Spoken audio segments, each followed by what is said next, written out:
Olá, alunos da disciplina TCC. Vamos continuar o módulo, né, de metodologia científica, né, no módulo anterior, no vídeo anterior, nós paramos aqui, né, no tipo de pesquisa. Agora vamos dar mais um passo à frente e vamos falar aqui sobre, a partir do tópico 5, projeto da pesquisa. Escolha do tema. Existem dois fatores principais que interferem na escolha de um tema para o trabalho de pesquisa. Abaixo estão relacionadas algumas questões que devem ser levadas em considerações nesta escolha.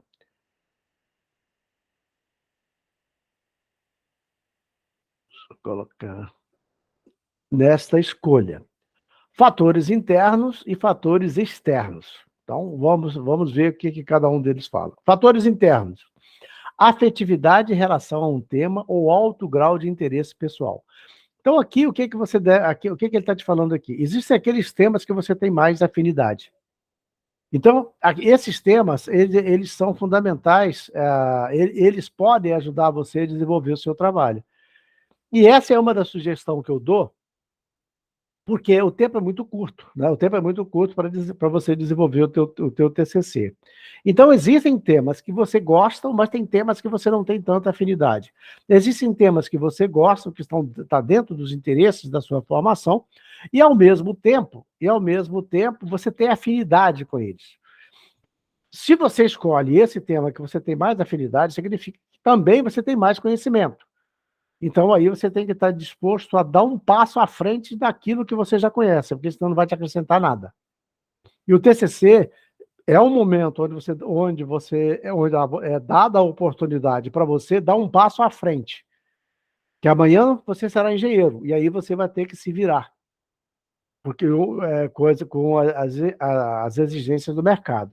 Então, aí, nesse momento é o momento onde você vai se doar um pouco mais, você vai se entregar um pouco mais para você avançar dos seus, dos seus conhecimentos, tá? Mas você acha que o mais interessante é você trabalhar algum tema que ele que vai te trazer algum prazer, né, de você pesquisar, já que nós não temos uma linha de pesquisa, porque às vezes tem a universidade, o curso, ele cria linhas de pesquisa, e você tem que encaixar dentro de um deles. Você tem que escolher dentro de um deles.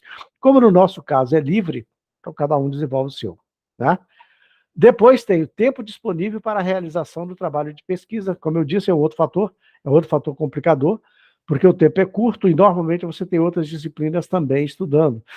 Então, aí isso acaba. E o TCC ele exige muito tempo seu. Então, aí é importante, talvez, você escolher um tema que é um tema que você tenha uma certa facilidade de você trabalhar com ele. E aí você consegue aproveitar o seu tempo.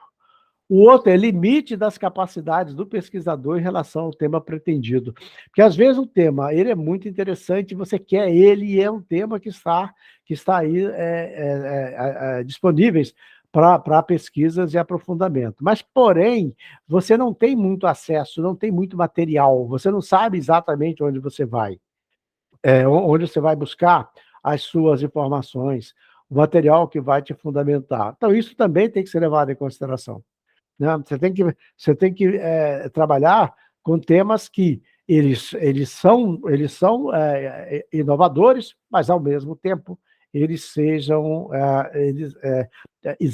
exista alguma facilidade de você utilizar, tá? Depois tem os fatores externos, tá? Os fatores externos. A significação do tema escolhido, sua novidade, sua oportunidade, seus valores acadêmicos e sociais. Os fatores externos, a pergunta lá no projeto, quando você vai desenvolver, tem um momento lá onde você faz a justificativa da escolha daquele tema. Não a justificativa de por que você está fazendo aquele TCC, mas é a justificativa da escolha daquele tema. E é exatamente o que está falando aqui, são fatores externos. E tem importância para a academia aquele tema que você escolheu? Tem importância para o setor produtivo aquele tema que você escolheu? Tem importância para a sociedade aquele tema que você escolheu? De vez em quando você escuta, dizer o seguinte: tem uma série de pesquisas aí, de recursos que são destinados a pesquisas com temas tão sem sentido, né? Temas que não justificam aquele valor. Essa é uma outra questão que nós voltamos lá na neutralidade científica. Ela não tem sentido para mim, ela não tem sentido para você. Aquele tema que está sendo pesquisado, né, por uma universidade ou por um formando, ele não tem sentido para mim, para você. Mas ele tem sentido para aquela pessoa que está fazendo aquela pesquisa. Ou ele tem sentido para aquele segmento que precisa de se conhecer, que precisa de produzir conhecimento em relação a ele. Essa é a neutralidade científica. Então, não existe hipótese dos temas escolhidos, eles não valerem nada. Mas é importante você entender, saber onde ele está incluído. Onde ele vai justificar. Onde justifica o trabalho em cima dele. O limite de tempo disponível para a conclusão do trabalho é um fator externo. É um fator externo. Por quê? Quem determina o tempo de conclusão é um fator externo, que não é você. No nosso caso aqui, é a faculdade.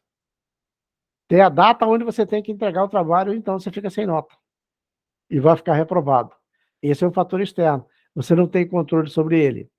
E você tem que se adequar a ele.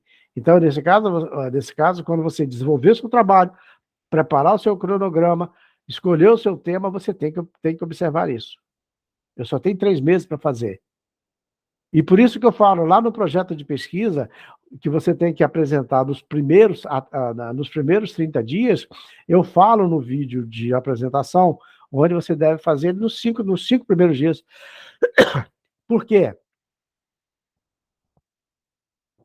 Se você fizer ele nos primeiros 5 dias, significa que você vai ter 25 dias dentro desses 30 para você começar a trabalhar e desenvolver o seu trabalho. Depois, ele coloca aqui o material de consulta e dados necessários ao pesquisador, tá? Que é também, se você depender desses dados, dessas informações externas, né? Qual o grau de dificuldade tem para você conseguir ele? Você precisa de uma biblioteca, você precisa de um livro. Ele tem um prazo que você tem que pegar ele e liberar. Você vai usar uma determinada empresa para você fazer aplicar o questionário que você tem que fazer no projeto que eu falo lá, que eu falei, que está no vídeo da apresentação, onde você tem que preparar um questionário para você aplicar ele no seu trabalho. Tudo isso nesse período. Aquela empresa, quando que ela libera? Ela só libera no último mês do período que eu estou fazendo. Não vai dar tempo para fazer. Esse é um fator externo, que você não tem controle sobre ele, mas ele influencia. Tá? Então, tem aqui os fatores internos e externos que eles apresentaram, e aqui que é bom você analisar. Depois, no item 5.2, ele fala sobre o levantamento da bibliografia. Deixa eu ver se é isso mesmo. Levantamento ou revisão bibliográfica. Ele fala, o levantamento de literatura é a localização e obtenção de documentos para avaliar a disponibilidade de material que subsidiará o tema do trabalho de pesquisa. Este levantamento é realizado junto às bibliotecas ou serviços de informações existentes. Tá? Hoje você encontra muito material na internet, porém, é preciso você entender o seguinte, você só pode utilizar material de internet numa produção científica se ele tiver base científica. É um artigo produzido na USP, na UFRJ, na Universo, ele tem a base científica. Então, ele pode ser utilizado como referência. Um blog de internet pode ser utilizado, mas você tem que ter muito cuidado quando você vai lançar a mão dele. Porque, às vezes a escrita de um blog é diferente de um artigo científico. e ele não tem as mesmas exigências da ABNT, e ali pode ter falha. Então, você tem que tomar cuidado quando você vai utilizar, por exemplo, a internet. Mas é um instrumento também. É um instrumento também. Porque, às vezes, você está com dúvida sobre um determinado assunto, você pesquisa na internet, surge ali um blog, um blog abordando sobre aquele assunto. Ele não vai servir, ele não vai ser a base da sua interpretação, da sua pesquisa, mas ele vai te abrir caminhos para você procurar em outros lugares. Aí você entra em Harvard, você entra em Cambridge e outras, e encontra o que você precisa a partir daquele blog, né?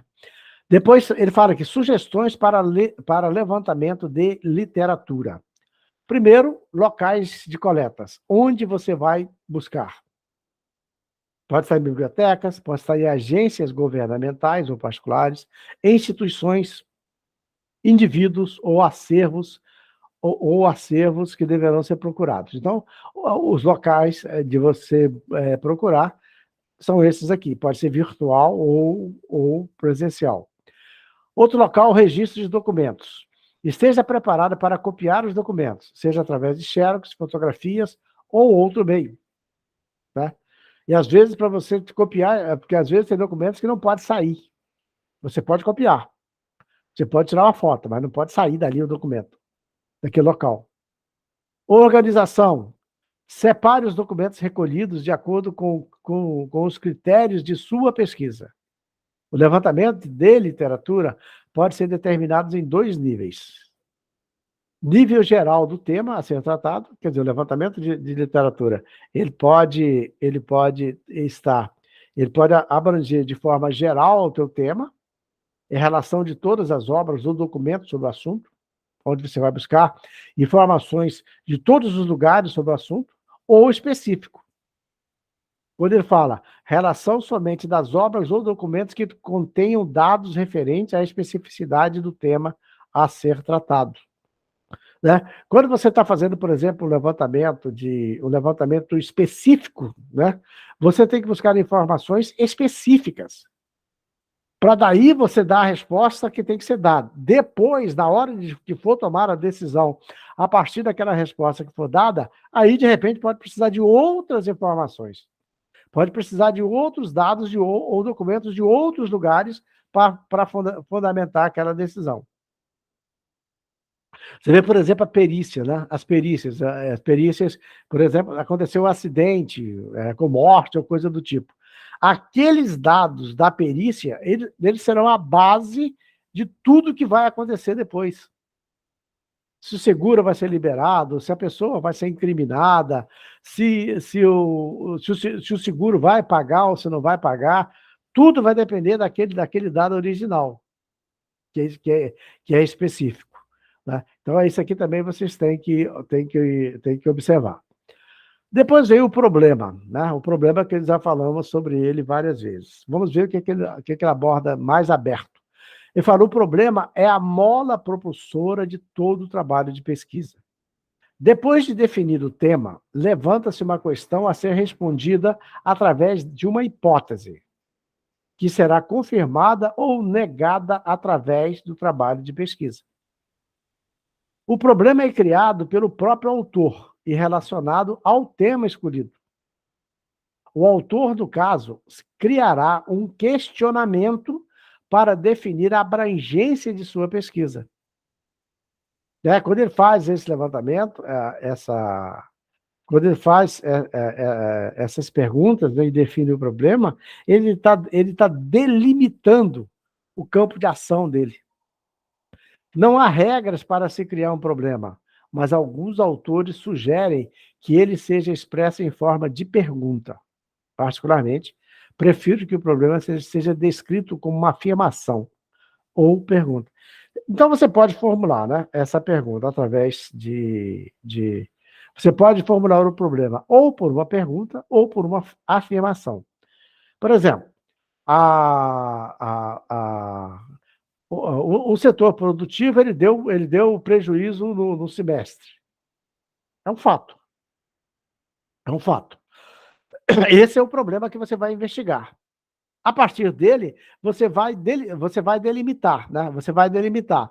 Ele deu prejuízo, mas o que eu vou buscar? O setor, a produção, a compra, o estoque, o que eu vou procurar, né? Onde eu vou delimitar esse estudo? E ali eu vou avaliando. Às vezes eu vou precisar de fazer um por um, né? Porque eles, em algum momento, eles vão estar interligados, mas eu preciso aí delimitar. O exemplo que ele coloca aqui, né? O exemplo que ele coloca aqui, tema, a educação da mulher, a perpetuação da injustiça. Esse é o tema que ele foi desenvolvido. Né? Esse artigo deve até existir em algum... A educação da mulher, aí falava, a perpetuação da injustiça. Qual o problema? Ele fala, a mulher é tratada com submissão pela sociedade. Então, naquele momento que esse estudo foi feito, o objetivo era identificar isso aí, porque criou-se uma hipótese, né? Criou-se uma hipótese de que a mulher era tratada com submissão. Essa era a hipótese. Aí esse pesquisador, ou essa pesquisadora, foi fazer um estudo para verificar se isso ia se confirmar ou não. Né? Então ele coloca o problema, a mulher é tratada com submissão, por isso a perpetuação da injustiça. A mulher é tratada com submissão pela sociedade? Essa foi uma pergunta que ele fez. Então, ele apresentou as duas formas, uma afirmativa e uma pergunta. E todas elas estão associadas ao tema, que é a perpetuação da injustiça. Hipótese. Hipótese é um sinônimo de suposição, ou seja, eu estou supondo que. Eu estou supondo que a mulher eu estou supondo que a perpetuação da injustiça está relacionado com a educação da mulher. Estou supondo isso. A perpetuação da injustiça ela é tratada com submissão por causa devido à educação que ela recebe, que ela tem. E aí nós vamos ver aqui. Hipótese é uma afirmação categórica, uma suposição que tente responder ao problema levantado no tema escolhido para a pesquisa. É uma pré-solução para o problema levantado. O tratado de pesquisa, então, irá confirmar ou negar a hipótese levantada. Ou seja, vai fazer toda a pesquisa, todo o estudo, e aí você vai confirmar ou negar essa afirmação que foi feita aqui em cima. Exemplo, em relação ao problema definido acima. Aí vem aqui hipótese. A sociedade patriarcal, representada pela força masculina, exclui as mulheres dos processos decisórios. Essa é a hipótese que foi construída nesse trabalho. A pesquisa confirmou ou não? Aí temos que ver. A pesquisa vai confirmar ou não vai confirmar? Isso temos que ver. Justificativa. Justificativa. Deixa eu desligar. Eu vou interromper um instantinho só. Não saiam daí, porque eu vou ter que desligar um alarme ali. E disparou.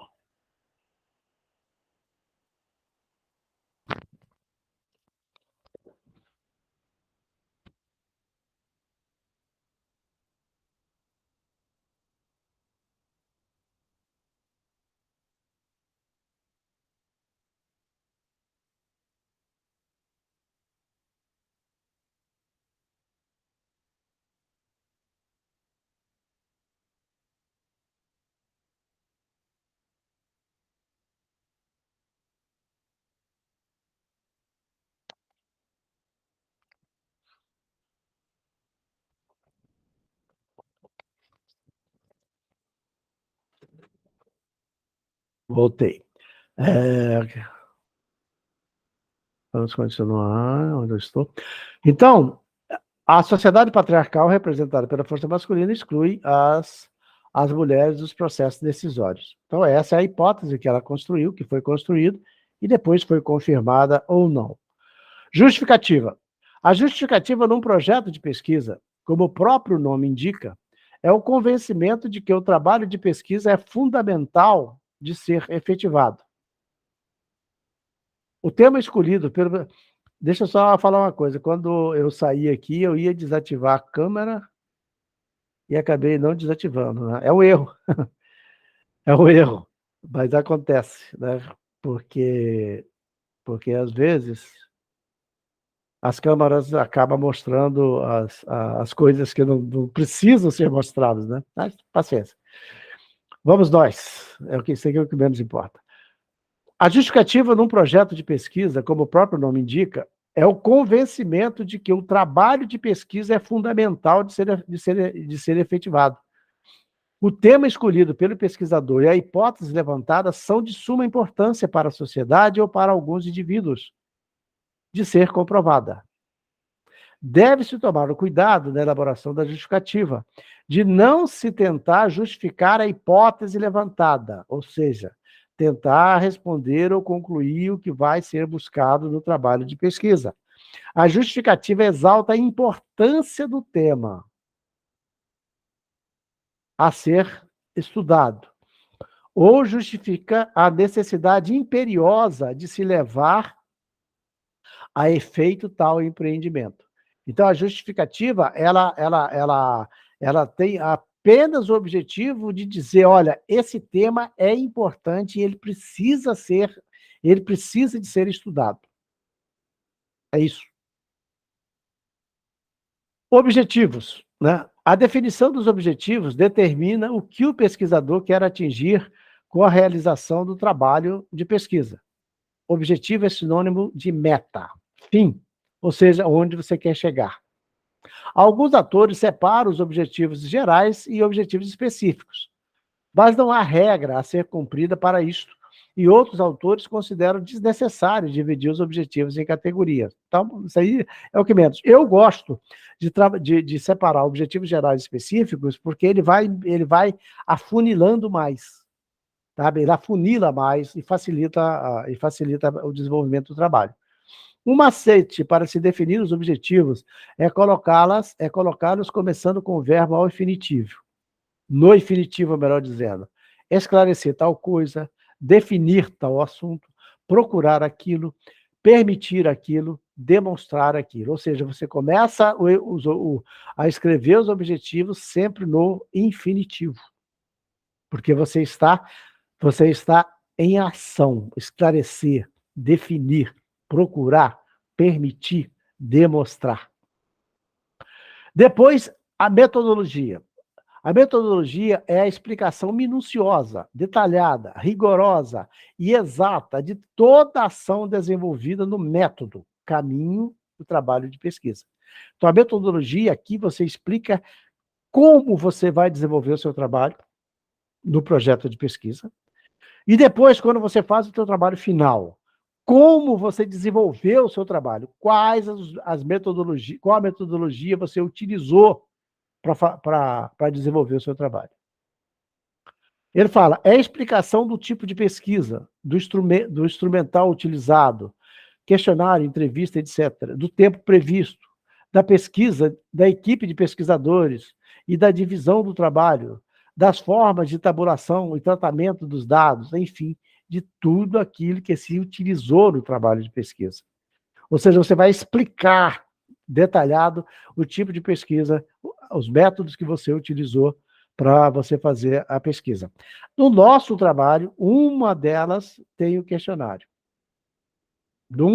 Numa das metodologias tem o questionário que você vai utilizar e vai aplicar.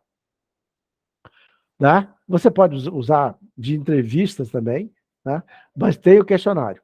E depois tem a pesquisa bibliográfica, porque você vai utilizar livros. E assim por diante. Depois, o cronograma. O cronograma são aqueles 4 meses que você tem para desenvolver o seu trabalho. Aqui tem um modelo, né, que você pode utilizar de cronograma, né? Levantamento de literatura, montagem do projeto, coleta de dados, tratamento dos dados, elaboração do relatório, revisão do texto, entrega do trabalho. E você aqui monta no tempo todo que você tem, né, nos 4 meses que você terá para desenvolver o seu trabalho. E aqui você pode organizar ele aqui. Tá? Os recursos que serão utilizados, né, os recursos que serão utilizados, dos recursos que serão utilizados pode ser material permanente, material de consumo pessoal, material de inteligência, né? Material de inteligência que você utiliza hoje da tecnologia da informação e comunicação, dissertações, monografias, teses que você utiliza, artigos que você utiliza, pesquisa e assim por diante. Então, aqui ele coloca, né, tudo que você vai utilizar, e se é um trabalho, por exemplo, onde você precisa de apresentar o orçamento, aqui tem um exemplo de como você fazer esse orçamento. Nosso caso não vai precisar, mas às vezes você vai ter gastos para desenvolver e você precisa tirar esse recurso de algum lugar. Então você sabe o seguinte, daqui no segundo mês eu vou fazer alguma coisa onde eu vou precisar de utilizar um determinado, vou ter que imprimir, e eu não tenho impressora. Então, o que eu vou utilizar? Vou utilizar do meu vizinho, onde eu compro papel e a tinta e faço. Tem um custo. Ou eu vou utilizar uma lan house para imprimir. Né? E assim por diante. Material de consumo, né? Qual o material de consumo que você vai utilizar? 10 caixas de disquete nem existe mais, né? Essa aqui está bem, vem bem de longe. Material que você vai utilizar, né? Material de computador, papel A4, cartuchos, como eu falei. Pessoal, você vai precisar de estágio, pesquisador, datilógrafo, digitador, né? Revisor, impostos, incidentes. Isso aqui é utilizado muito quando você faz pesquisas. Tá? Quando você faz pesquisas para a universidade ou em universidade, você usa muito desses recursos aqui. Anexos. Né? Os anexos. Existe item também, este item também só é incluído caso haja necessidade de juntar ao projeto algum documento que venha a dar algum tipo de esclarecimento ao texto. A inclusão ou não fica a critério do autor. Por exemplo, uma tabela, fotografia, né? Um relatório, você pode utilizar. Referências, que também, às vezes, é chamado de referências bibliográficas. Mas referências. As referências dos documentos consultados para a elaboração do projeto, onde o correto é chamado de referências, tá? As referências dos documentos consultados para a elaboração do projeto é um item obrigatório. Nela, normalmente, constam os documentos e qualquer fonte de informação no levantamento da literatura. Exemplos para elaboração das referências, segundo normas da Associação Brasileira de Normas da BNT, para elaboração, está no anexo 1, estou expresso no anexo 1 desse trabalho.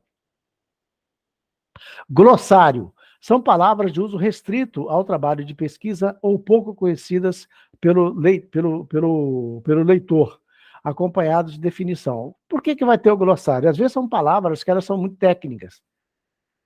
E as outras pessoas que não são dos segmentos não vão conseguir entender. Então, você usa o glossário para colocar, né, o significado de cada uma daquelas palavras. Esquema do trabalho. Né? Concluído o projeto, o pesquisador elaborará um esquema do trabalho, que é uma espécie de esboço daquilo que ele pretende inserir no relatório final da pesquisa. E o esquema do trabalho o esquema de trabalho guia o pesquisador na elaboração do texto final. Por se tratar de um esboço, este esquema pode ser totalmente alterado durante o desenvolvimento do trabalho.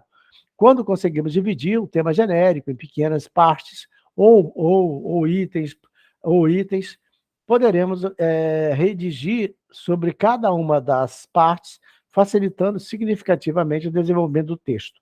A estrutura do trabalho também eu postei para vocês, está lá no AVA, tá? A estrutura do trabalho final. Como você vai dividir os tópicos, eles estão todos lá. Então, aí não precisando ainda a gente aprofundar muito, mas aqui ele cita um exemplo. Tá? Aqui ele cita um exemplo de como ele ficou aqui. Mas lá nós temos ele mais claro. O projeto de pesquisa também, ele mostra aqui quais são os tópicos que compõem o projeto de pesquisa, tá? Tem aqui os tópicos todos que você vai seguir para montar o projeto de pesquisa, mas também, como eu já falei no vídeo primeiro, lá de boas-vindas, eu já mostrei o projeto de pesquisa e eles também está o modelo anexado, o modelo aí no ABA para você utilizar. Depois ele começa, né, a trazer alguns parâmetros mais técnicos, né? Instrumentos de coletas de dados. Como que isso aí você vê muito isso na estatística, né? E engenheiro trabalha muito com isso, estuda muito isso, precisa muito disso. Instrumento de coleta de dados. Questionário, não vamos aprofundar quais são os instrumentos de coletas. O questionário, né? Qual o conteúdo de um questionário? Carta de explicação, itens de identificação do respondente. Tá? Depois vem itens sobre as questões a serem pesquisadas, respostas livres ou curtas, formulário de múltipla escolha, questões mistas. Né? Então, aqui são todo tipo de questionário que pode ser feito. Então, por exemplo, quando você vai fazer uma prova, você vê questões de todos os tipos, né? É mais ou menos por aí. Então, se você vai aplicar um questionário, também é a mesma coisa. Então, se você, para você formular aquele questionário que eu peço lá no projeto de pesquisa que vocês vão fazer, lança mão aqui dessas orientações aqui, que vai facilitar muito a tua vida na hora de você montar o teu questionário. Tá? Pode ser, por exemplo, formulário de itens sim ou não. Você pode ser um sim ou não, falso ou verdadeiro. Formulário de múltipla escolha, onde você dá as opções. Questões mistas, onde tem situações, né? Onde tem duas situações para serem analisadas. Então, ali ele tem aqui algumas orientações boas para você fazer o questionário. Depois tem entrevistas. Tá? Se você vai fazer as entrevistas, ele coloca aqui todas as orientações que você vai precisar também para fazer as entrevistas. Né? Primeiro, sugestões de planejamento. Ele fala, é necessário ter um plano para a entrevista para que no momento em que ela esteja sendo realizada, as informações necessárias não deixem de ser colhidas. As entrevistas podem ter o caráter exploratório ou ser de coleta de informações. Se a de caráter exploratório é relativamente estruturada, a de coleta de informações é altamente estruturada. No ambiente de empresa é muito comum isso acontecer. Quando você depara com algum problema em algum setor que precisa de levantar para resolver alguma questão, você vai para lá e você vai fazer entrevistas com todas as informações que você tem, você vai precisar dessa entrevista. Pede essa informação, aquela, quem trabalha, quem não trabalha, qual a formação de quem trabalha, para você saber se precisa de treinamento, material utilizado, horário, qualidade, parte de infraestrutura. Todas essas questões vão precisar ser colocadas para serem analisadas. E tudo isso aqui estão na entrevista. Tá? Então, depois nós temos aqui, ele coloca sugestões de planejamento. Quem deve ser entrevistado? Quem você vai entrevistar? Ou qual setor você vai entrevistar? O plano de entrevistas e questões a serem perguntadas. O que não significa que quando você chegar lá, algumas outras questões vão surgir. Então, você não pode fazer, por exemplo, um plano de entrevista e levar a fechada. Porque ali, no decorrer, podem surgir situações onde você lança a mão, onde você vai precisar flexibilizar. O pré-teste, né, que é importante aqui você fazer um pré-teste para você ter o máximo de convicção de que aquele modelo ele vai atender. Diante do entrevistado, como que você deve se comportar? Aqui nós vamos nos ater. Ele fala, estabeleça uma relação amistosa e não trave um debate de ideias. Aí tem a técnica que você estuda lá em gestão da qualidade, que é o brainstorm. Tá? Que é o brainstorm, que ajuda muito nisso aí. Não demonstre insegurança ou admiração excessiva diante do entrevistado para que isso não venha prejudicar a relação entre o entrevistador e o entrevistado. Ou seja, você tem que ser neutro para fazer a entrevista. Tem que ser neutro e focar no objeto de análise. Deixe que as questões surjam naturalmente, evitando que a entrevista assuma um caráter de uma inquisição ou de um interrogatório policial, ou ainda a entrevista se torne um questionário oral. Aí volta a falar do brainstorming, que é uma das técnicas uma das melhores técnicas para serem utilizadas, onde você cria o ambiente onde permite que as pessoas respondem com naturalidade, com tranquilidade. E aí a possibilidade de resultado é muito maior.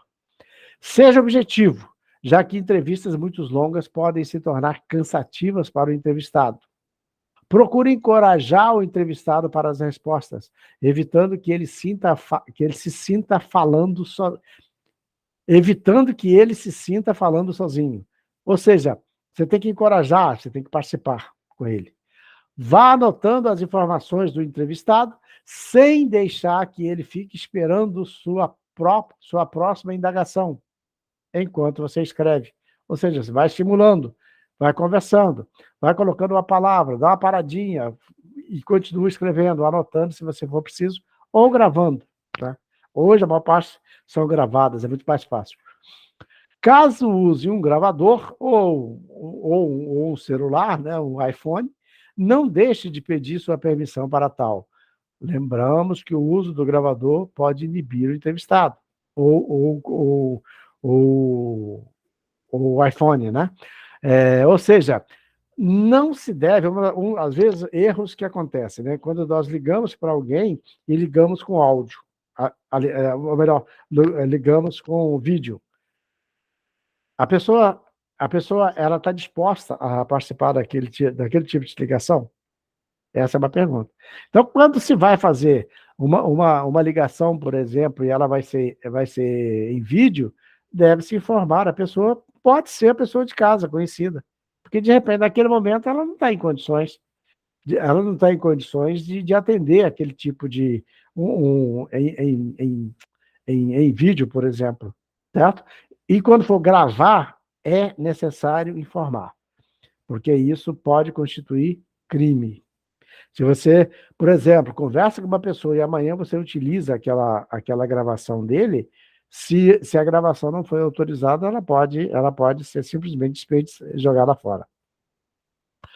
Relatório. Mesmo tendo gravado, procure fazer um relatório o mais cedo possível. Depois tem a observação. Observação é a outra forma de você fazer o seu levantamento. Sugestões para uma observação. Conhecimento prévio do que vai observar, ou seja, se você vai fazer a observação, você tem que ter um conhecimento daquilo que você vai buscar. Planejamento de um método de registro, ou seja, como que você vai fazer a observação e como que você vai fazer o registro daquela observação. Fenômenos não esperados. Podem surgir fenômenos que você não esteja esperando. Eles têm que ser inseridos. Não podem ser ignorados. Registro fotográfico ou vídeo. Ele fala aqui, para realizar registros iconográficos, fotografias, filmes, vídeos.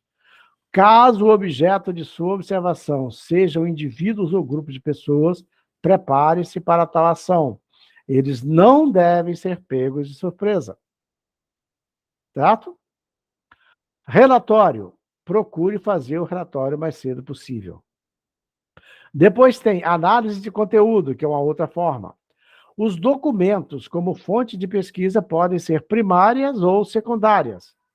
As fontes primárias são os documentos que gerarão análises para posterior criação de informações.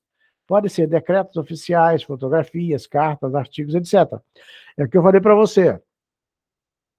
É um quadro, né? O quadro desses quadros modernos, hoje cheio de risco, mão ali, etc.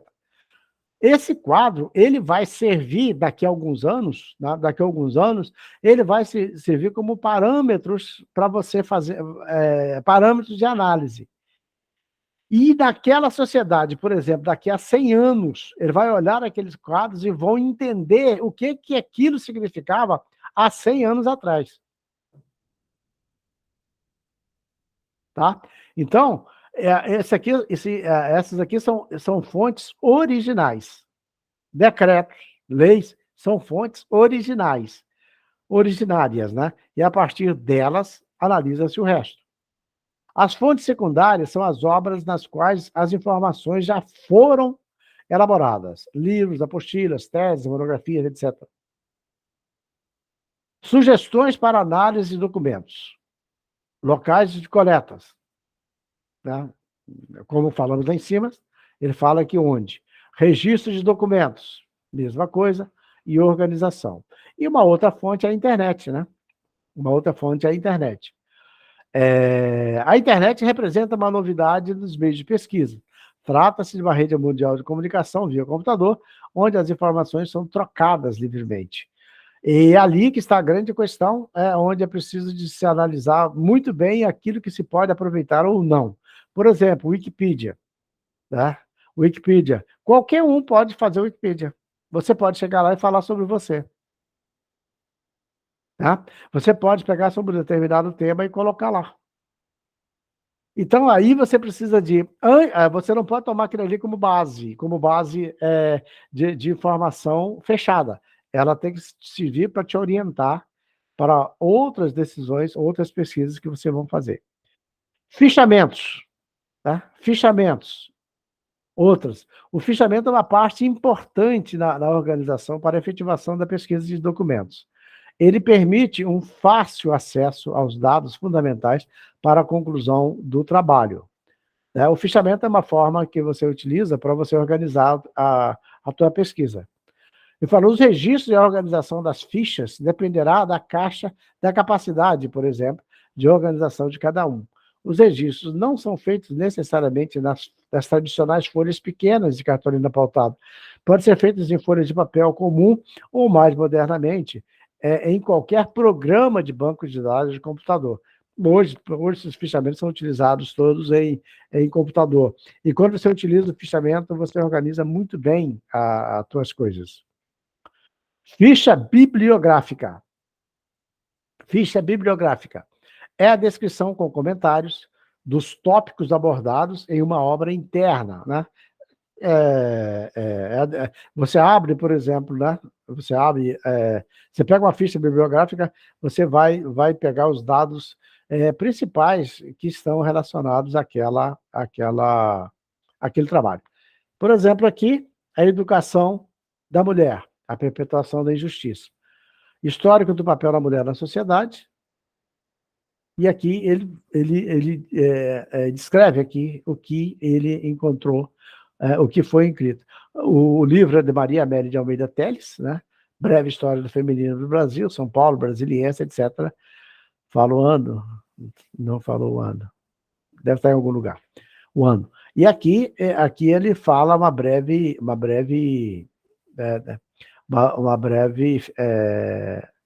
relato, né, sobre ele. Depois vai, observação, neste e nos outros conteúdos, exemplos de fichas, né? Neste e nos outros exemplos de fichas, os números entre parênteses representam que está explicado abaixo. Né? Título, aí vem todos entre parênteses e aí eles vão detalhando cada uma das etapas. Por exemplo, aqui, ó, ficha de resumo ao conteúdo. É uma síntese das principais ideias contidas na obra. O pesquisador elabora uma síntese com suas próprias palavras, não sendo necessário seguir a estrutura da obra. Ou seja, é quando você vai fazer um resumo de uma determinada obra. E aqui ele dá um exemplo do resumo, do mesmo material. E aqui ele continua, né? Aqui ele continua. A observação, existem dois tipos de resumos, o informativo e o indicativo. O resumo informativo são as informações específicas contidas no documento, e o indicativo são as descrições gerais do documento. Depois tem as fichas de citações, que é a reprodução fiéis das frases que se pretende usar como citação na redação do texto. Então, você usa, por exemplo, essa citação aqui, ó. Ele está dizendo aqui, está na página 30 do livro de onde ela foi tirada. Ou seja, uma das primeiras feministas do Brasil, Nízia Floresta Brasileira, Augusta, defendeu a abolição da escravatura ao lado de propostas como a educação e a emancipação da mulher e a instauração da república. Então, é essa citação. E aqui uma outra citação. Sou neta, sobrinha, ela vai terminar em algum lugar. Até aqui, termina aqui. Ela foi de quem? De Amélia Molina Apud Telles, 54. O Apud Telles significa que foi o Telles que colocou no livro dele essa citação aqui da Amélia Molina. E aqui continua. A justiça brasileira aí fala também. E depois aqui embaixo tem a estrutura de apresentação do trabalho, né? Aqui nós vamos deixar pela nossa estrutura que nós temos lá, que está postada aí, que é a estrutura que vocês vão utilizar. Mas todas elas partem aqui. Elas vão ter as partes pré-textuais, as partes textuais e as partes pós-textuais. Todos os trabalhos vão ser apresentados dessa forma. Pode-se ter ou não um item ou outro. Pode-se retirar-se um item ou outro, dependendo do trabalho e também como orientação da própria instituição. Mas a estrutura base é esta daí, que é também a que eu coloquei lá para vocês, tá? Aqui ele mostra direitinho, ó, capa, folha de rosto, folha de aprovação, dedicatória, agradecimento, epígrafe, resumo, sumário, texto,